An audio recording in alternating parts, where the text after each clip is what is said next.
So it's like you channel your energy of worry and fear into action.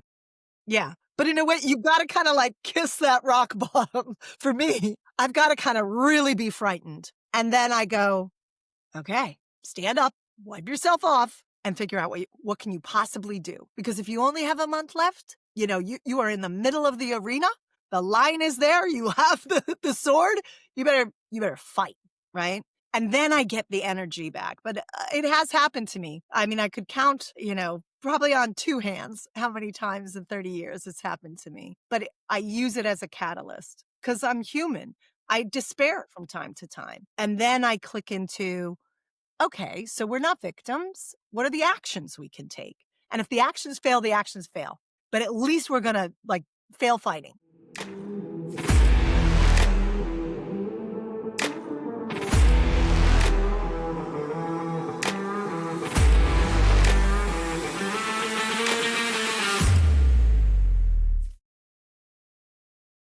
Hello, everyone. Today I'm delighted to welcome Elle Hill, founder and CEO of Hill and Co. Elle's journey is incredible. She built her own designer jewelry retail brand, took it public in under 4 years. Wow, that's incredible.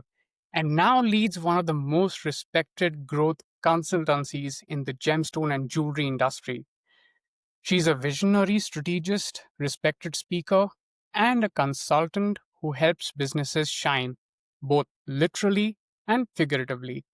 I'm excited to hear how she carved her path and what's next on her journey. So, welcome, Elle. Thank you for Mhm. joining me on the show. Hi, Arjun. Thank you so much for inviting me. I love what you're doing. I think the focus is so important and often overlooked. So thank you very much for having me. The pleasure and honor is all mine. So, let's start by understanding a little bit about more what is it that you do? What is the designer jewelry retail brand? What's it all about?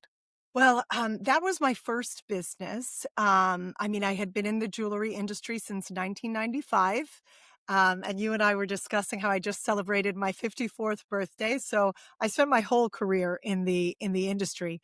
And after helming jewelry wholesale manufacturers in America, China, and Hong Kong, serving the global markets, I thought, okay, I think I would like to take my own stab at it. And I put together, I kind of Googled, how do you write a business plan?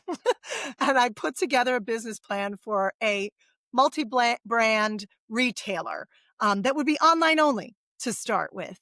And off of that first pitch, raised $1 million to launch that business. And then I started calling my friends and saying, in the industry, and saying, how do you start a jewelry company? Because I really didn't know. And I depended on the fact that we're usually not inventing something new. So let's find out how others did it and let's replicate it and hopefully bring our own spirit, our own stamp to it, right?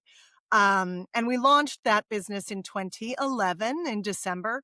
And in December of 2015, we rang the bell on the Australian Stock Exchange floor as we brought the business public. So it is the fastest startup to IPO in jewelry retail history. It still hasn't been beaten, so we're faster than Blue Nile, faster than Pandora. And it was a small IPO, but those can be much harder because it's a larger percentage of the wallet that you're taking from the investors, usually the smaller investors.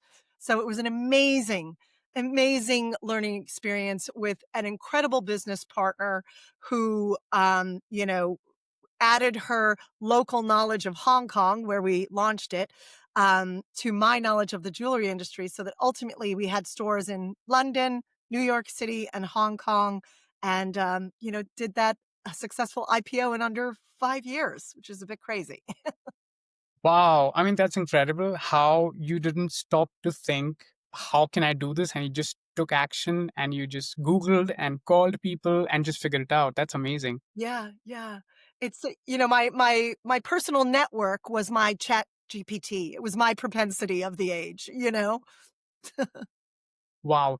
And this just gets me also thinking, by the way, uh, what got you thinking, wow, I want to be a part of this world? A part of what? Jewelry and gemstones. Oh, I actually didn't have that thought. When Okay. I first got into jewelry, I had just graduated from university. I was living on a girlfriend's couch, and I wanted a door. I just really wanted a door. And I knew that being, waitressing and being a receptionist wouldn't get me a door.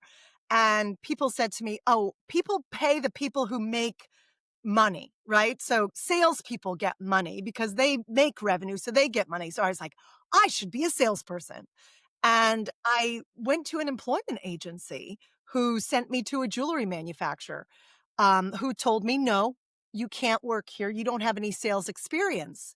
And I got a job then at a print manufacturer, a studio of artists who drew all day, all week. They drew little swatches with the print, like the print that's on this beautiful dress my husband gave me for my birthday. And I would go with rolls and rolls and rolls of these sketches that I can't remember how much we sold, like, but all day Monday, I would make telephone calls to Donna Karan, New York, J. Crew, Tommy Hilfiger, to their designers and say, "Are you looking for new sketches? Are you looking for new sketches?" And I'd build out my meetings, my, sales appointments all week long, Tuesday through Friday. And then with a big wheelie bag full of these silk, watercolors, I would go door to door to door in the garment district of Manhattan, New York City, selling these prints. And I think it was like $180 a print, and I got a 16% commission. But you worked hard to earn a living.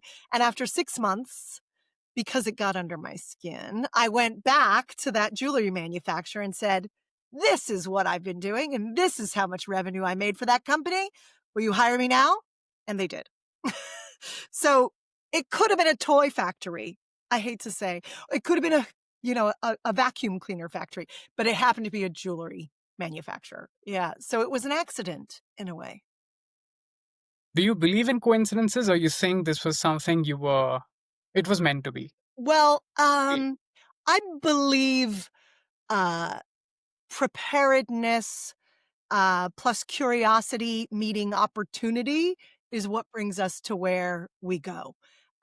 So coincidence, I don't think I believe in that, but I think you're drawn towards the things that you are drawn towards, and what you experience informs what you're capable of. So, something was definitely there.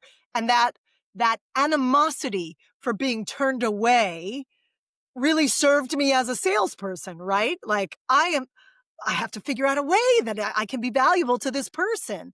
And really good businesses do that, right? They say, how am I uniquely positioned to solve a problem for this company that I want to be my buyer or my customer? Or how am I uniquely positioned to create an opportunity for them? And if I can solve that, then they'll buy what you're selling. So I think that is what ended me up in jewelry, discovering through the hard graft of analyzing people's assortments and trying to create the opportunity or solve the problems, developing a real eye for non-derivative design that would be fresh and exciting in the market. That that was a learned thing. That then made me, as I am today, uniquely focused on only the diamond, gemstone, and jewelry industry. I've been asked to look at, cosmetic brands or fashion, and I go, because this 26 years now has made me uniquely positioned to solve problems and create opportunities here. So I'm going to stay here. That's exactly what attracted me as well. I mean, of course, on LinkedIn, there are a lot of other people who are also in the same industry, but somehow you attracted me the most. And I felt like reaching out to you.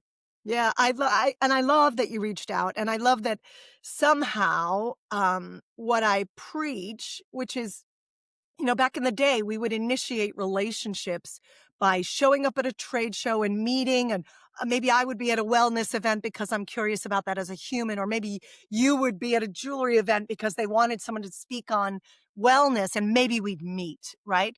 But today, we have a 24 hours a day, 7 day a week opportunity to initiate relationships with people. But the only way we can really attract the people that may or may not be interested in what we are is by being pretty open kimono, I like to say, like pretty vulnerable about uh, who we are, you know? So people used to criticize me back in 2017, 2018 for putting pictures of me in my garden with my feet up on LinkedIn or putting pictures of, me a little sweaty after the gym without the right retouching. But I was letting people know who I was. And that maybe would help cross out the type of people that are only interested in someone different than me reaching out to me. So I love to hear that, the authenticity behind our content, is still resonating even as my company got bigger and bigger. And I do need people to help me now to answer all the DMs, which come in, by the hundreds a day. But because and that's our lead generation tool for our business, so they can't be and I can't possibly answer them all. So I do need help now, but it's still my fingerprint, it's still my profile, and, I hope it's still my heartbeat that you can kinda feel out there. Absolutely, absolutely. And also just going back to the time when you were working as a salesman, going door to door, and you did, I'm sure that you must have faced setbacks at that point in time. How did you deal with them? Well, I think probably not as well as I deal with them today. But, I think at that point, I didn't feel like anyone was rejecting me. I felt like, it wasn't the moment, they didn't have a problem, or they didn't need an opportunity, or, so well, let me tell you a tiny story. Before I met my gorgeous husband, who, I've been married to for 23 years since I was 30, he before I met him, I would date like all my girlfriends. We would date, and I would kind of date guys for about 3 months at a time, and then I'd say, "Okay, that's not gonna work." And my girlfriends kinda said, like, "How do you're like a machine. How are you doing this?" And I said, "Well, and of course, sometimes I'd want someone to ask me out, and they wouldn't, and I'd be like, "Ah, okay, next," and my girlfriends would be like, "Aren't you, like, wondering why he didn't why doesn't he like you? Is it the way you look? Is it the way you talk too much? Is it?" And I'd say, "Well, no, like, not everybody's gonna like me. I mean, just the numbers aren't there. It's not gonna be that way." And so I tend to not take it personally or think that it's about me. I would think, "Okay, they don't need designs or they don't need a new jewelry, vendor." I wouldn't take it too personally, particularly back when I was going door to door to door. It was a voice no one they had heard. It's almost the more mature I get and the more well known I become, the more I think, hey, I'm pretty great. Why aren't you coming? You know. So I think the key for me was, it's not about me. It's not about me. I'm doing my best. I'm standing in my truth. I'm being authentic. And if the answer is no, next. Hmm. And just now, if this is something personal, only if you call to share, please feel free to do so. Was there any point in your life at that point in time where you were very close to, let's say, feeling broken? Like, oh my God, I'm doing something and it's not happening. Did any of these kind of instances really happen Yeah. at that time? Yeah, and I think I'll step you forward into the business that I launched, the first business, not my current Hill& Company. There were a couple of times where, you knew how much money your business cost every month and you knew how much you had raised. So you knew what we called your runway, right? To when, if you don't get enough revenue in, you'll have no money left. And I saw the end of that runway like a cliff in the near distance at least twice during those 4 years. And one of them was even very close to our IPO. And my business partner, uh, you know, it it it would have been unfortunate. It definitely would have been sad, but my skin wasn't in the game. Again, I didn't connect myself personally to it. So my business partner at one point said to me, "Maybe we should stop. Maybe we should give everyone a month's notice. we have enough money to pay everyone next month, then we won't have any expenses and we'll just wind it up because it's so hard to create a world-beating, jewelry retail brand, right? And I talked her out of it. I it was not an option in my mind. I was like, "Why would we do that?" Because if there's still a way to win, if there's still a way to succeed, I'm gonna try, and that's something I don't know when it came in me because I think people have it or they don't have it or maybe they learn it, but it's like, and you can maybe speak to this a little better than me, when you're running for a bus or, someone's running away from you, wanna catch up with them. I'm trying to think of something everybody could relate to. If you feel like the bus starts slowing down just a little, like maybe the driver saw you in his rearview mirror, you run faster, right? Because 'Cause you're like, "I think I might have it," But if you feel like he hasn't seen you at all, if you let yourself believe that, you kind of go, "Oh, there's no I'm never gonna catch up with the buzz." You slow down. So, something about my mind always felt like the bus driver might have glimpsed me in the rearview mirror. So, if I just keep running, say he did glimpse me and I stopped, well, then he'd give up too, right? So, I just felt like you have to encourage the universe to stop for you by continuing to run. Yeah, absolutely. I totally agree with that. And I think so far, by whatever you have shared, and I think it has always been your persistence, your positive mindset, that hope, that belief, and just keep going at it. Yeah, I mean, it does, and I feel like you can maybe describe it or have better words because this is a world that you live in. But, I have had days where on a Sunday, I will cry, and say, you know, what if okay, what if the worst thing? Because you get nervous. I get nervous, even though I've said everything I've said to you, which is true. I get nervous and I go, "Oh my gosh, you know, what if all 3 clients cancel this month?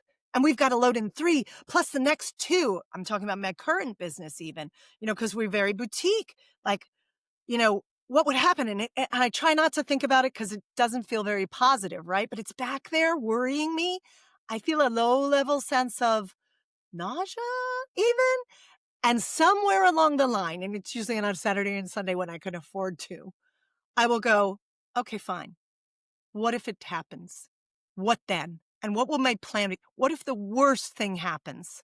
What if 4 clients what if all 5 resign? I have 1 month, then I have 40 no, I have 30 days, 20 days of work that I could reach out to these people, and I start making the plan. Like, and when you are taking action, you are less vulnerable than when you can do nothing. So, almost by going, I'm gonna choose to, like, cry hysterically and really think, "What if I lost everything? What would the next step be?" Even if it's like, "Oh, I couldn't do it after that month. Then what?" Well, I still have my beautiful children. I still have my beautiful husband. I still have my beautiful brain. I have all this experience. I will then do something, and I will learn from that. And then I start going, "Okay, okay, I got okay, now what do I do about this thing that's happening right now?" And I start planning and I start kicking things into play and I start taking action. And even if I'm kind of making no progress, at least I'm doing things. And that makes you feel like you're running for the buzz? Right. So it's like you channel your energy of worry and fear into action. Yeah. But in a way, And you've got to kind of like kiss that rock bottom. For me, I've got to kind of really be frightened. And then I go, okay, s- stand up, wipe yourself off, and figure out what can you possibly do. Because if you only have a month left, you are in the middle of the arena. The line is there. You have the sword. You better fight, right? And then I get the energy back. But it has happened to me. I mean, I could count, probably on 2 hands how many times in 30 years it's happened to me. But I use it as a catalyst because I'm human. I despair from time to time. Um, and then I click into, okay, so we're not victims. What are the actions we can take? And if the actions fail, the actions fail. But at least we're gonna like fail fighting. Yeah, that's beautiful, and learn something out of it. And Yeah, always, yeah. so, when you're speaking, because you're also a speaker, right? And you're speaking at these events, or you're going to big meetings and conferences. And so, what's that one thought, that you go with, knowing that you'll be there with other brilliant minds? Speaking of confidence, Ah, okay. It's gonna be a little bit backwards, but be curious. You know, never think that you're the smartest brain in the room. If you are, you're in the wrong room. So I try to choose the rooms. Like I always say, I look for Federers and Serenas to play tennis with because that's how your game gets better, you know? So I'm curious about the other people. I try to learn, like I go to an event and I'm going to have a talk at the end of the event, for example. I went to the International Color Gemstone Association. I gave the penultimate talk at that 3-day event to like 500 people. So the whole time I was there, I was talking to everyone who is maybe only in color gemstones, whereas I do diamonds, jewelry, and gemstones, right? And so I was asking questions. I was learning. I was being curious. I was trying to find out. Whenever I go to talk, there's two things then very practically that I think about. What is the title of the talk? And what did we tell people they were going to learn? Because I always want to make sure what's written on the tin is what's inside of the tin, right? They bought peas, I'm bringing peas, right? So I constantly think about that as I'm crafting the talk. And then I think about, learning about the people in the room and what will be valuable for them. So if during the time I'm there, I hear a pain point or a desired opportunity or a problem, I try to make sure that I can address that and reflect back at them what they're experiencing so they can trust what I say because you trust people who listen and understand, even if it's, I don't know the answer, but here's a framework I use to find answers when I have a problem like this, So I think it's being curious, delivering what you came to deliver and listening. beautiful. And do you have some sort of like mantra or any practice or anything that you hold on to till this day that has helped you on your journey? Boy, I'm gonna say I don't right off the bat. When I was working for other businesses, I had journals. I have stacks of these journals because I would think things through, in my journals. Now, as I've run my own businesses, I surround myself with women and a couple men who I talk things through with. And I constantly challenge myself, like, what did I miss? What is the new way to do this? Is the way we've been doing it up until now wrong? Is that why we've reached this struggle point or what have you? But I don't.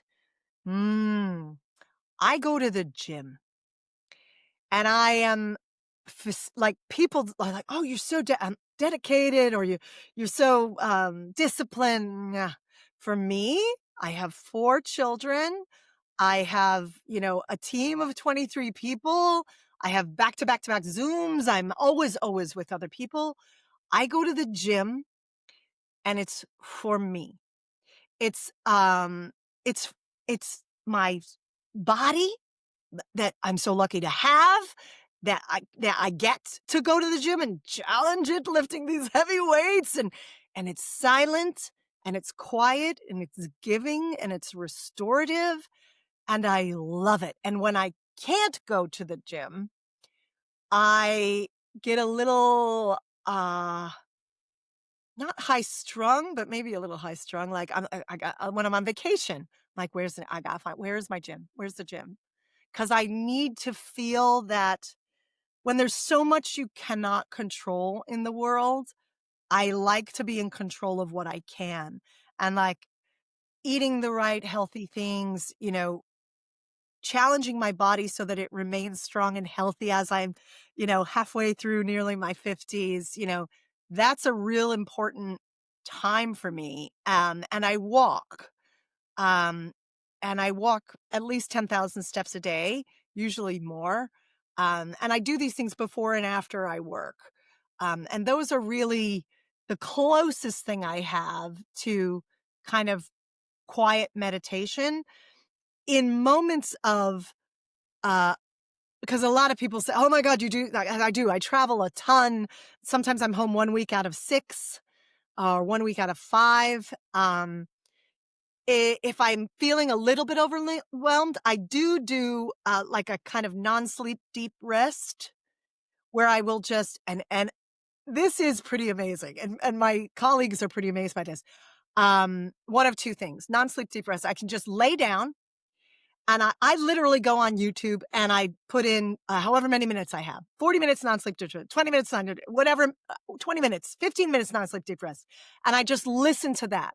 Slow the mind, stop thinking, solving, preparing, being in the middle of the arena, just breathe, you know? I do that at least a couple times a month, and I also can sleep on command. So, like, sometimes I do this Harvard Business School program, and there's 20 minutes between classes, and it's 90 minutes a class, and you're participating, you're showing whether your brain is getting it or not, so it can be a little like, a lot of high energy taking. So I can go back to my room, set my alarm for 20 minutes, put an eye shade on, and fall asleep until the alarm goes off. I don't know where I developed that, but I do that as well. Wow, that those are some great practices. That's wonderful to know.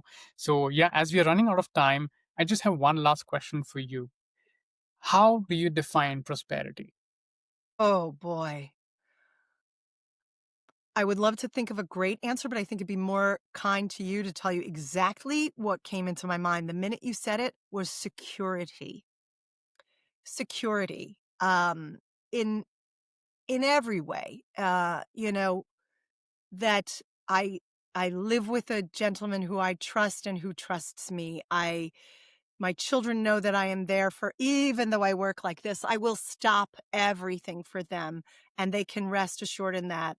And I know that I've created an environment where we're safe and we're healthy and we're doing everything we can to feed the positivity and the strength, whether that's physical, financial, mental.